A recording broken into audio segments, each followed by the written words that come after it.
So last time we have discussed that if you are trying to associate a monochromatic wave with moving material particle, then such a monochromatic wave has a problem with its velocity. Its velocity comes out to be greater than velocity of light, and which becomes contradiction to the theory.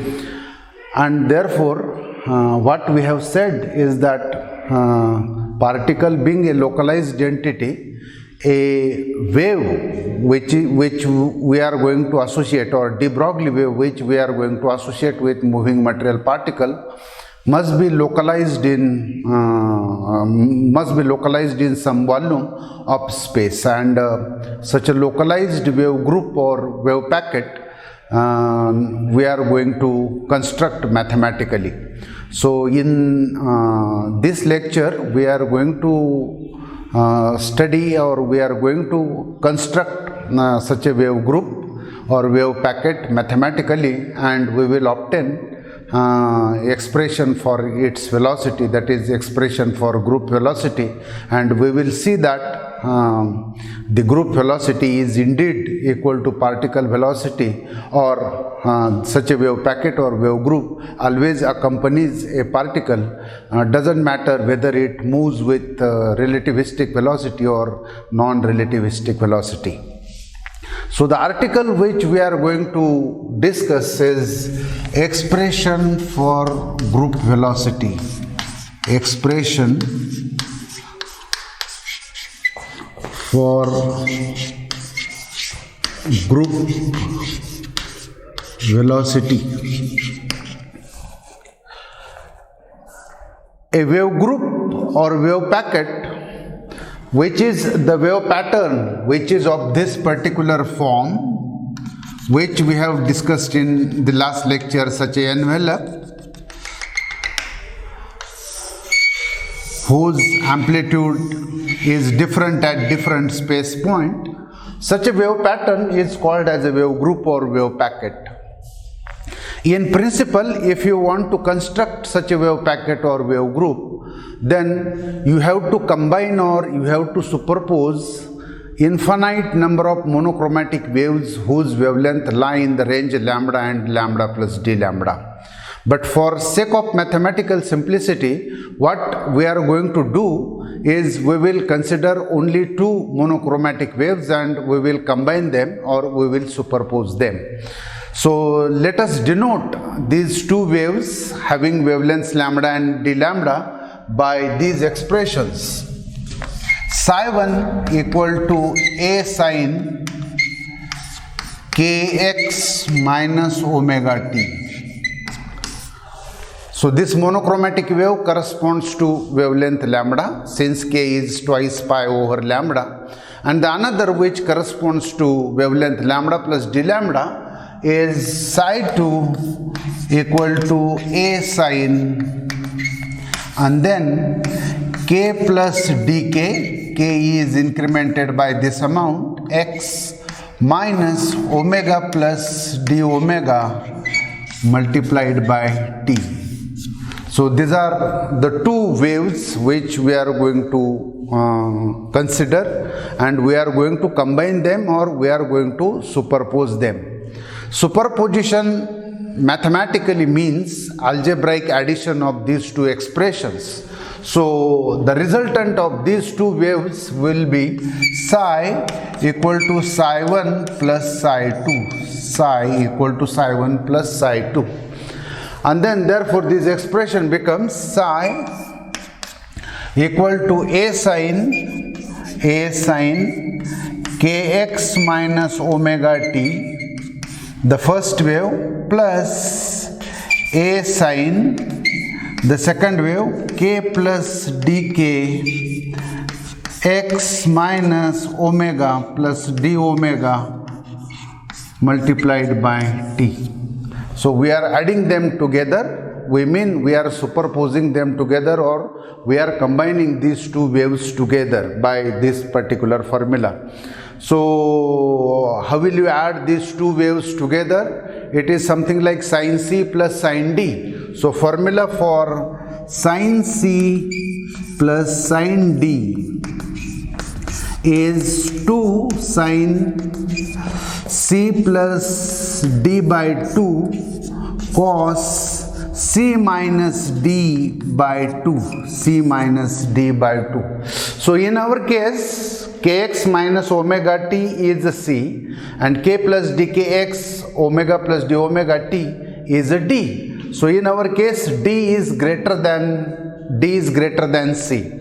And therefore, in this particular formula, sin C plus sin D, though we have 2 sin C plus D by 2 cos C minus D by 2 or D minus C by 2, doesn't matter.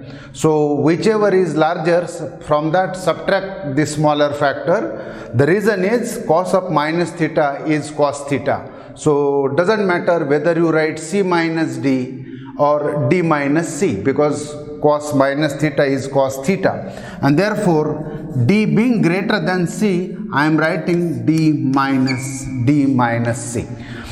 So with this particular formula, the expression for the resultant wave will become psi equal to psi 1 plus psi 2, 2 times A.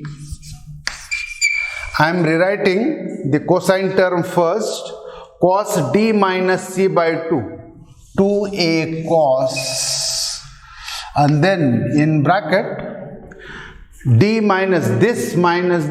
So what I have is dk by 2x minus omega plus d omega minus omega.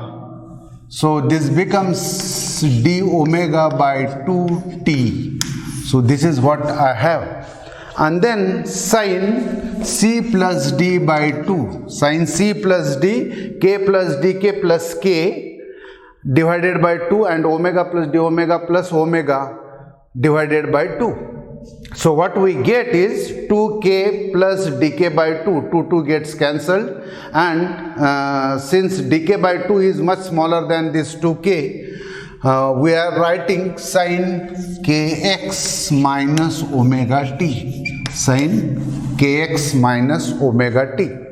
The reason is k plus k becomes twice k is much smaller than dk by 2, is much greater than dk by 2, and therefore dk by 2 and d omega by 2 is neglected compared to k and omega. So this is the expression which I have. So psi is a xt equal to psi xt sin kx minus omega t. I am rewriting this expression in this fashion.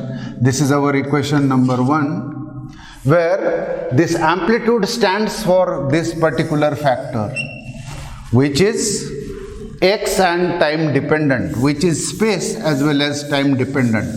So this expression for this space and time dependent amplitude becomes twice a cos and then dk by 2 x minus d omega by 2 t. This is our expression number 2.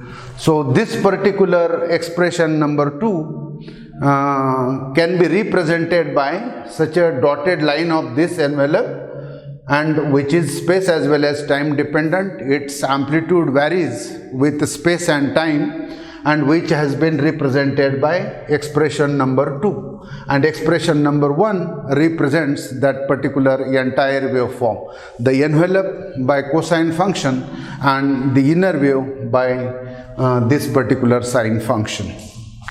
So I want to find out with what velocity this particular wave packet or wave group is moving. So the formula for velocity Vg is, let us recapitulate the fact that what we have done in case of this expression psi equal to a sin kx minus omega t. This is monochromatic wave corresponding to wavelength lambda. So velocity with which this particular wave is moving is Vp, what is called as the phase velocity, is omega upon k.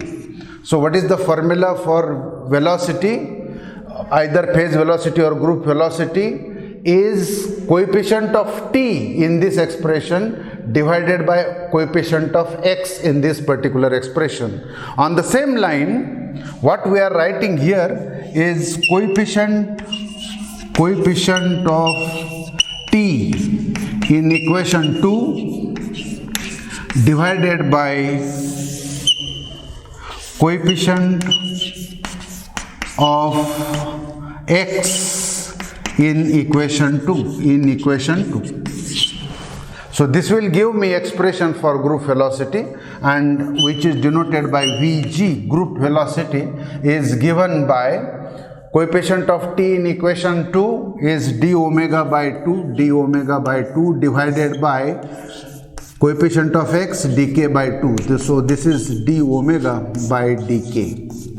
So the final expression which we have got for the velocity of the wave group or group velocity is Vg is d omega by dk.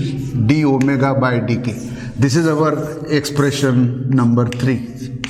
Okay, this is our expression number 3. So this is the velocity with which our wave group or wave packet moves. Now let us see some other formulas for group velocity.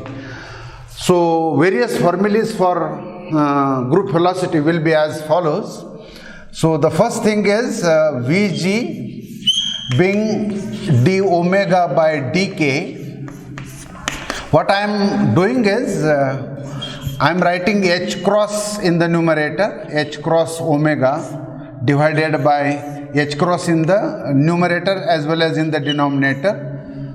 I have multiplied and divided both numerator and denominator by h cross, and this is what I have got. H cross omega is energy, and therefore dE by dP. So this is another formula for group velocity, dE by dP. This is our equation number 4. So when this formula is useful, when you are given energy as a function of momentum, then you can differentiate that energy expression with respect to momentum.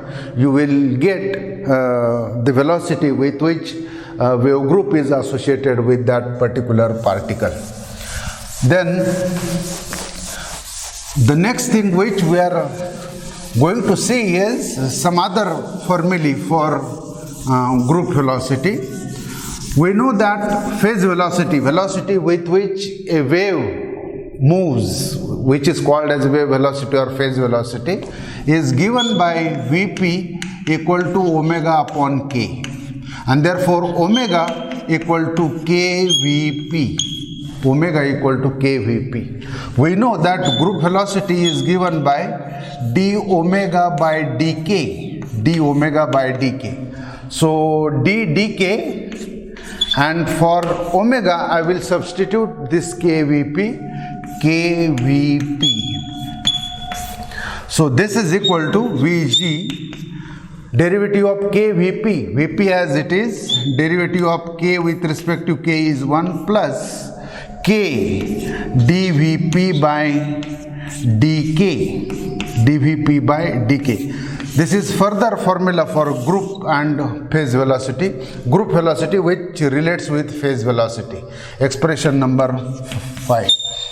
So what this expression tells me, remember k is reciprocal wavelength, is not a true distance, and therefore it should not be misinterpreted as if the group velocity is greater than phase velocity, and the answer is no, because k is reciprocal wavelength and is not a true distance. So this is another formula which relates group velocity with the phase velocity or velocity of a wave associated with moving material particle. Next thing which I am going to do for this particular expression is the following. K is twice pi by lambda, and therefore dk by d lambda, this implies dk by d lambda is minus twice pi upon lambda square. Twice pi upon lambda square. And this expression for group velocity I am going to rewrite as group velocity equal to phase velocity plus k. K stands for twice pi by lambda.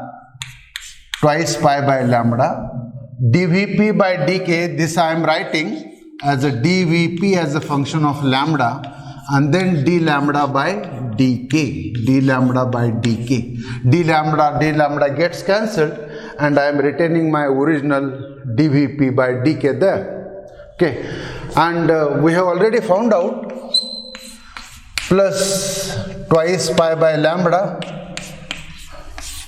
dvp by d lambda.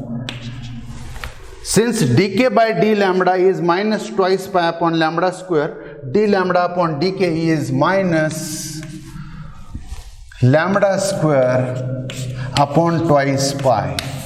So one lambda gets cancelled, twice pi gets cancelled, and Vg equal to Vp, this minus sign over here, minus one lambda there multiplied, dVp by d lambda.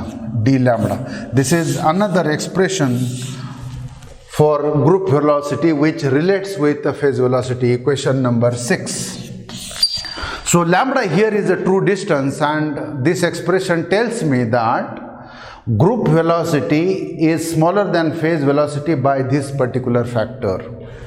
Group velocity is smaller than phase velocity with this particular factor, lambda dVp by d lambda. So these are the various formulae for group velocity which we have derived. Now let us solve some simple problems which make use of these formulae. The first such a problem which I am going to discuss is,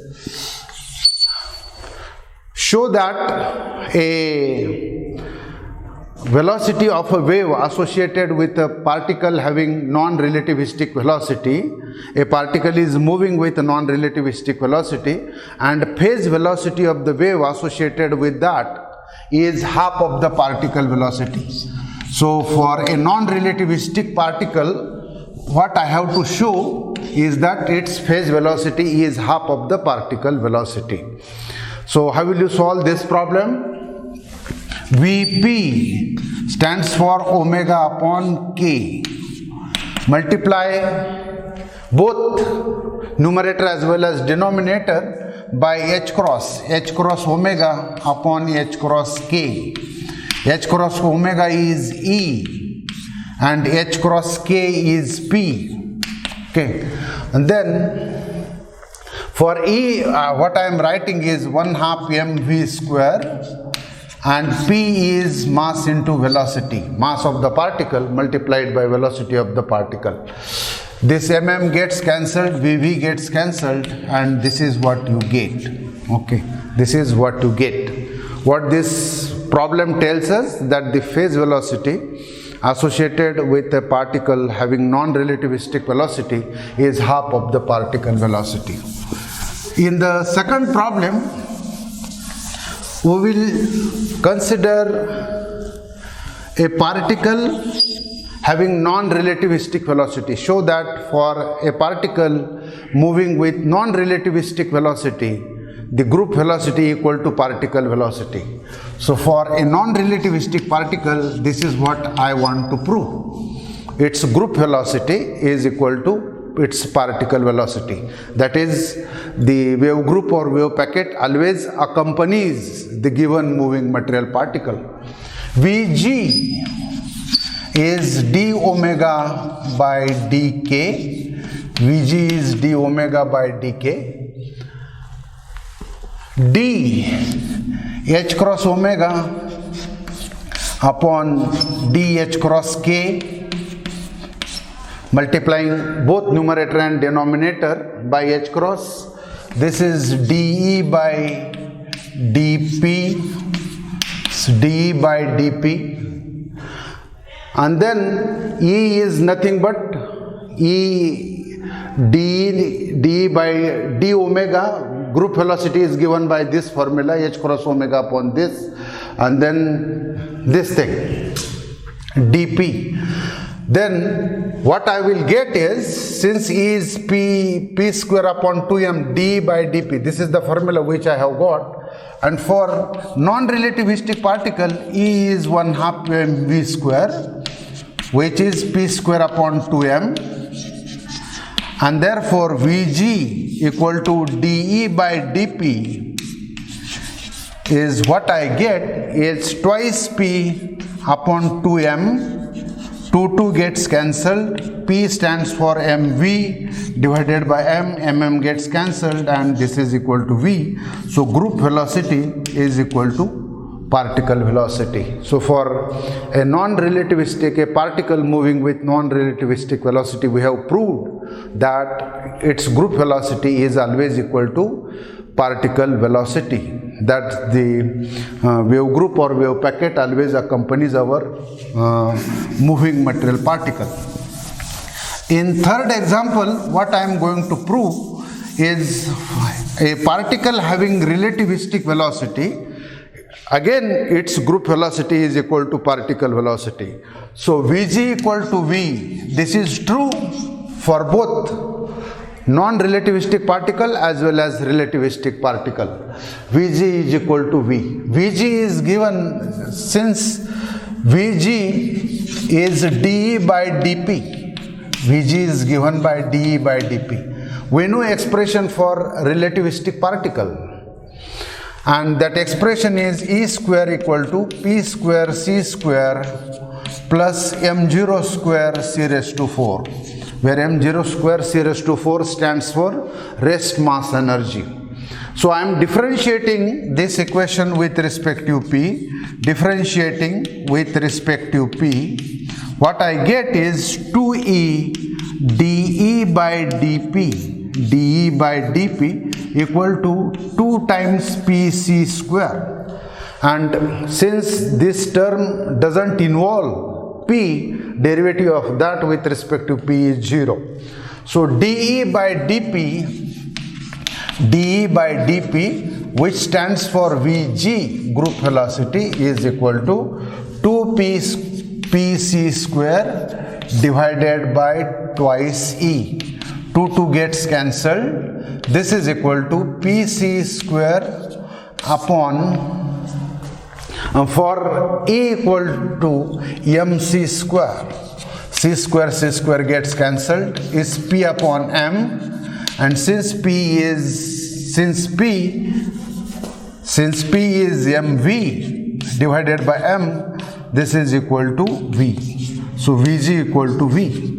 So it doesn't matter whether particle is moving with relativistic speed or non-relativistic speed.